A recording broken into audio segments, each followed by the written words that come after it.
Today we're working on a 2014 GMC Acadia 3.6. I believe the model years are 2014 through 16 are all the same design, if I'm not mistaken.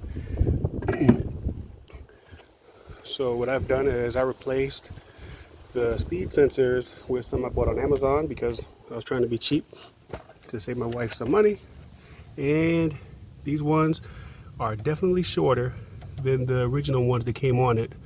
Doesn't even fit inside here where the wire goes in here and it actually latches in here, goes through here. The grommet doesn't even fit, so we just buckled down and went to AutoZone and bought the correct ones. They were $55 a piece. The Amazon ones were $20, so I guess you get what you pay for. After I installed these ones yesterday, her ABS light and traction control light came on immediately after cranking up and backing up. So it's definitely some bad sensors, but to get started, remove the wheel. Under your speed sensor is a 10mm bolt.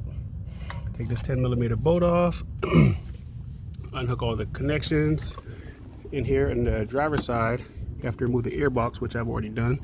Hopefully you know how to do that already. Take the filter out, and you're left with just the box. Inside here is a bolt all the way in the back. It's just one 10mm bolt that holds the airbox in, and I'm going to get that removed.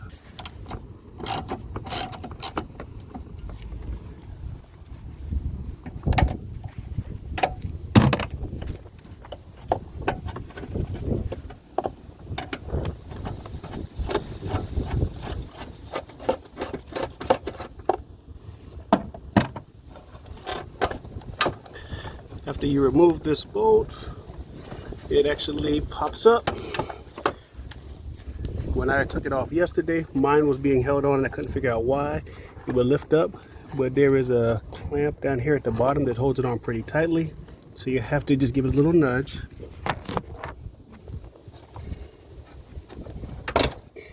Then it'll pop right out. Then you can remove the box. Let's also remove the 10mm bolt so we don't lose that. And you have to finagle this out the way. I kind of put it to the side like I did yesterday, just so, there we go. Just so I would have enough room to work on it. So in here, right down here, kind of hard to see, is the speed sensor. Comes right through the wall. And the way I found it out which one it was is once I had it unplugged on this side, I just went ahead and pulled the wire through on the other side to see which wire moved, and it was that wire, and that's the wire we're replacing.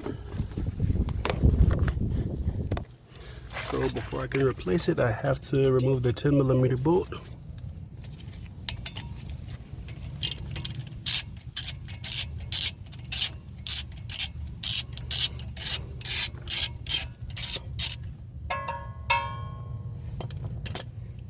This comes right out.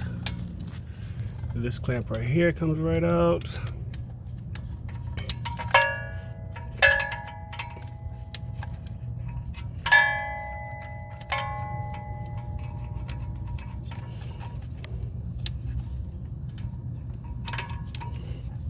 Doesn't seem to want to come out. Then once you get that one off, this one comes right out.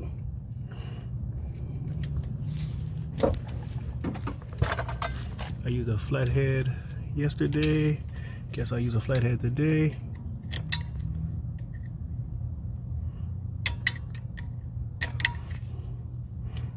There we go.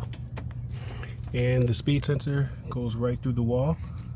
As I was mentioning, this grommet that I bought on Amazon does not fit. And also it's not long enough. Here's also a clamp right here for the speed sensor to slide right in, whatever, to hold it against the wall so it doesn't get hit with the stalks.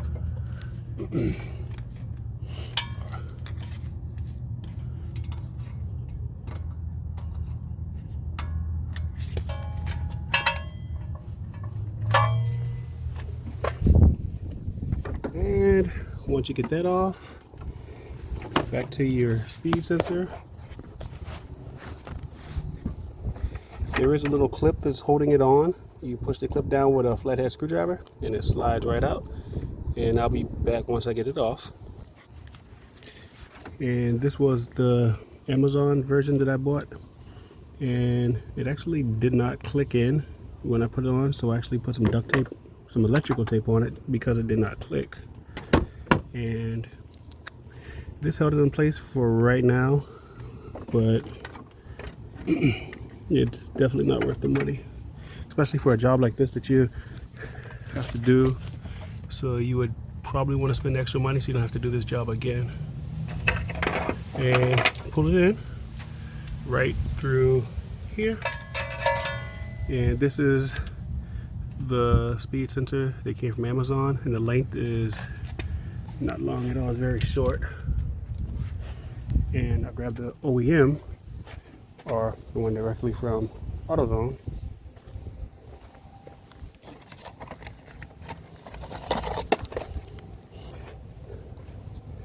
And you can notice the grommet on this one is actually bigger and it's going to fit into the hole. It actually seems like it might click in as well. And the length, as you can see, the length is longer with this speed sensor than it is from the Amazon knockoff.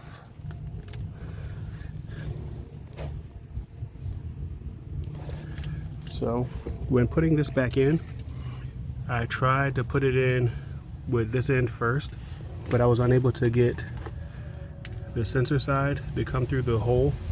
So what I did yesterday with the Amazon one is I put the connector piece in first, and then I fished it through, and then I used then I went ahead and put this one in with the 10mm bolt that came out.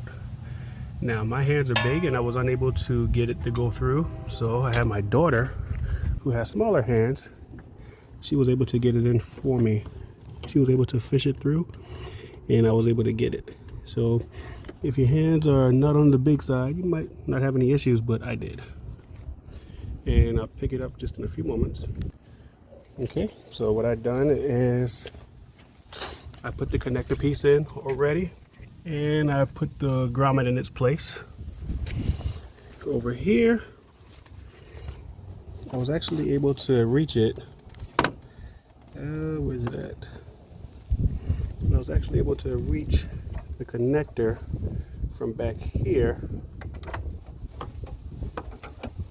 Again, the OEM one, or AutoZone one, is actually longer than the knockoff Amazon. And let's see if it clicks in place.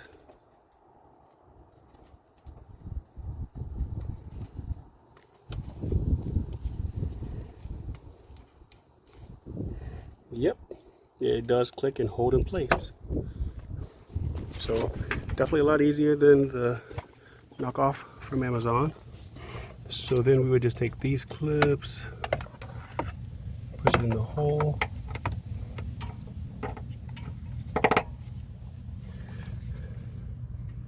Oh, this one actually comes with its own, okay.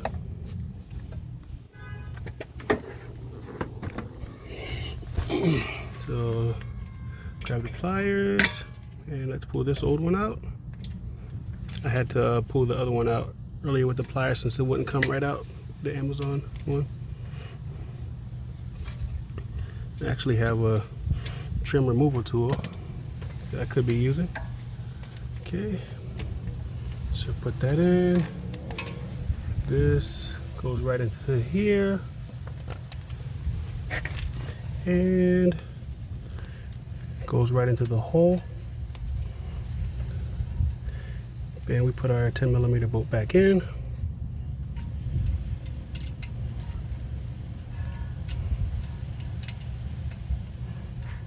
Tighten that up.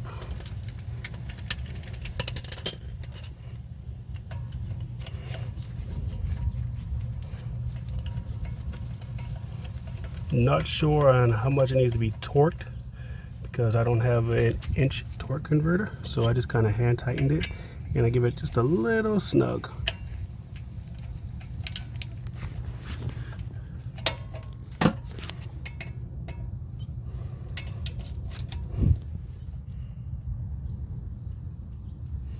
There we go. Once it gets snugged on, we're good to go. And then we move to the next side, which is similar to this one.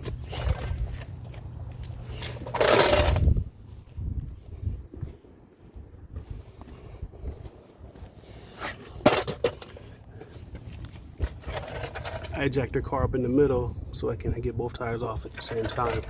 So I wouldn't have to do it like I did yesterday, where I jacked one side up, turned the car around, then jacked the other side up. So we're going to remove this 10mm bolt just like we did on the other side.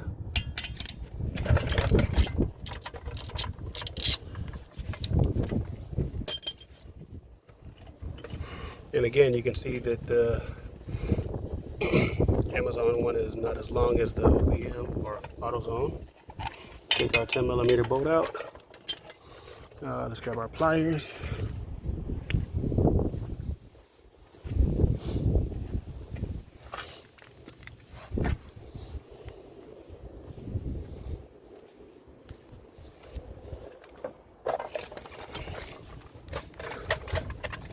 Let's take this off. Let's take this out.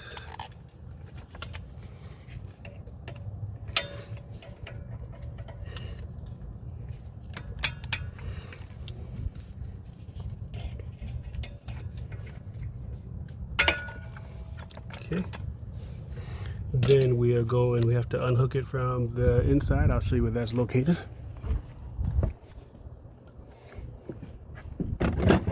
So this sensor is actually behind this red jumping cable.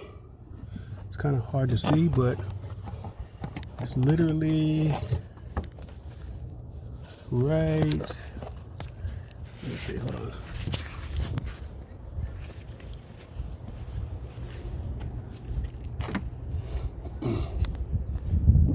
Anyway, I found out where it was at. It's the same thing I did yesterday. Is I pulled on it, but yeah, from here you can actually see the wire coming through. You can see the wire coming through out the wall, or whatever you call it, the wheel well, and it's actually located right behind here. So if you're tugging on it, you'll definitely see it. So let's get that removed. Okay, so I just unplugged it, and we're going to pull it out.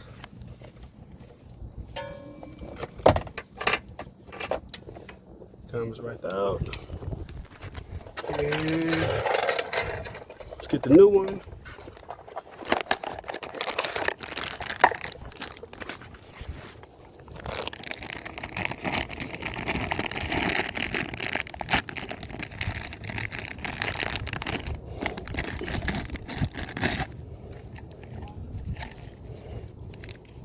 We're going to repeat the same process we did on the other side.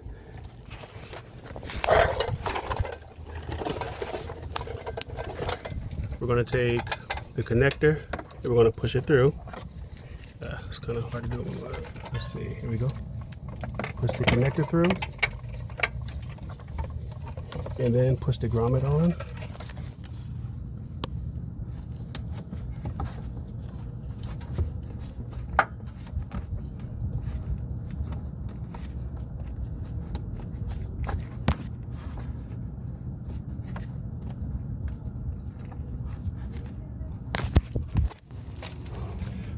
This grommet was a little bit harder to get on because I'm not left-handed, and it doesn't go on from the right, it actually goes on from the left, so it's a little harder for me to get on. So let's put this into the hole so it'll snap and lock in place to keep the sensor away. Then let's put this sensor in. What's in this clip? Let's put this clip in. And last, put the sensor in. Oops. And you can feel the difference with the Amazon and the AutoZone sensors. This wire feels thicker. The sensor actually feels a little bit sturdier or heavy duty. I'm not really sure how to describe it, but you can definitely feel it. The quality. tighten that up.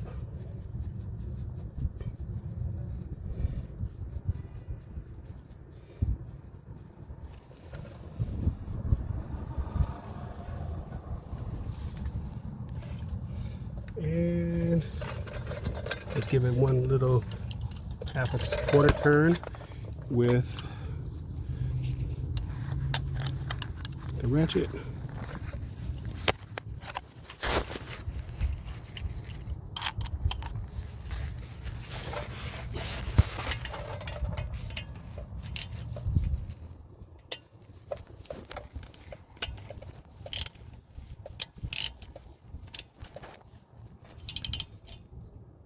There we go. Just basically want to get it snug. We don't want to over tighten it. And back inside, I should be able to see the sensor coming through the wall, which I do down here. So I'll grab the sensor, then I'll just find the connector.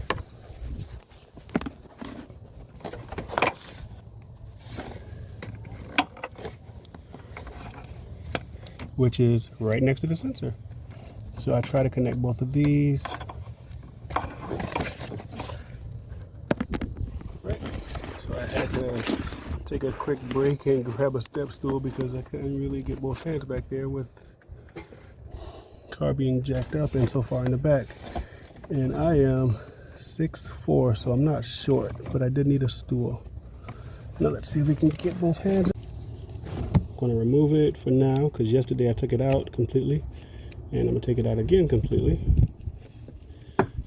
So the black clip lifts up and then it pushes out. But I guess if you already got the speed sensor out, then you can get the mass airflow. That's the least of your worries. Put that back in, put the black clip back in. And also yesterday when I took the mass airflow out, well, the airbox, I took the mass airflow out and I've actually cleaned it with some mass airflow cleaner since I've already had it out. Should have did the throttle body as well, but I did not because it started getting dark. And now what we do is we'll crank the car up and see if the lights come on.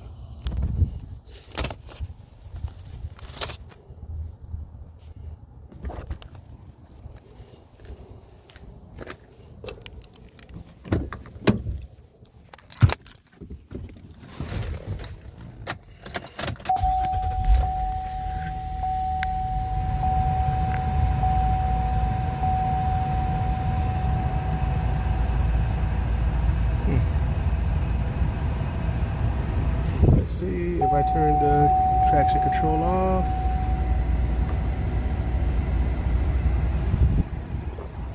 Service traction control button. Service StabiliTrak. I'm not sure if we have to give it a few drive cycles or not before that disappears, but I will throw on my ODB tool and check it out. Had to force it back on because it didn't want to go. Here we go. Then make sure you have all your bolts to go to it. Make sure your mass airflow sensor is plugged back in. That's one of the main things. So mine doesn't want to go back in, but this little black clip right here needs to be pushed back out.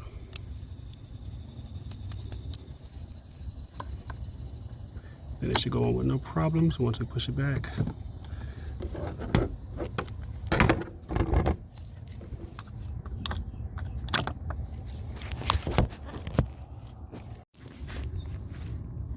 I did have to fight the airbox just a little bit to get it to go back into place. It looks like it was being caught up against one of these lines right here. I'm not sure if they're fuel. I think they're fuel lines. Yeah. So it actually got stuck on one of the fuel lines. So I was able to push it down. And then I got this piece right here at the bottom. Once that locked in, then I have this 10mm bolt that I'm going to put back in. Let's tighten that down.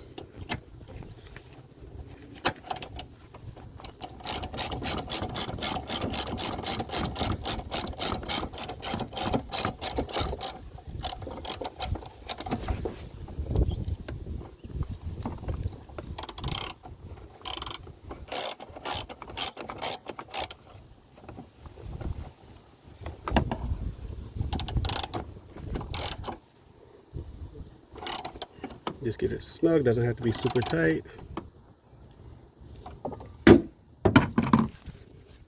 Put your air filter back in.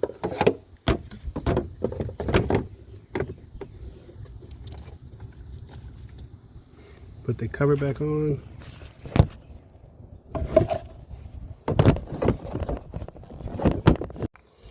Okay, here's an update. I powered cycled the car a couple times. It still did not go off.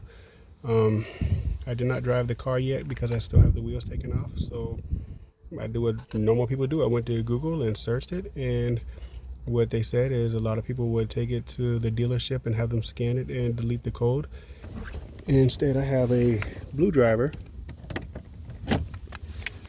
scan tool. Got this on Amazon. It was $100, I believe, but you can catch it on sale for $50. I used that, whatever, plugged it in, connected to my phone, and looked at the codes for the common dash lights, and it showed that the brake light switch needed to be replaced. And it also showed that the circuit for the left and the right speed sensors were malfunctioning. And the reason I'm thinking is because I have not driven the car since I've changed it. Some people said that the car has to go through a few drive cycles before it turns off itself, but I decided to clear the code. I'm going to put the tires back on, then I'm going to drive it, and if something happens, I guess I'll address it then. But hopefully this video helped somebody out, get it fixed, whatever, or at least show you the location of how it works and what to expect afterwards. Thank you.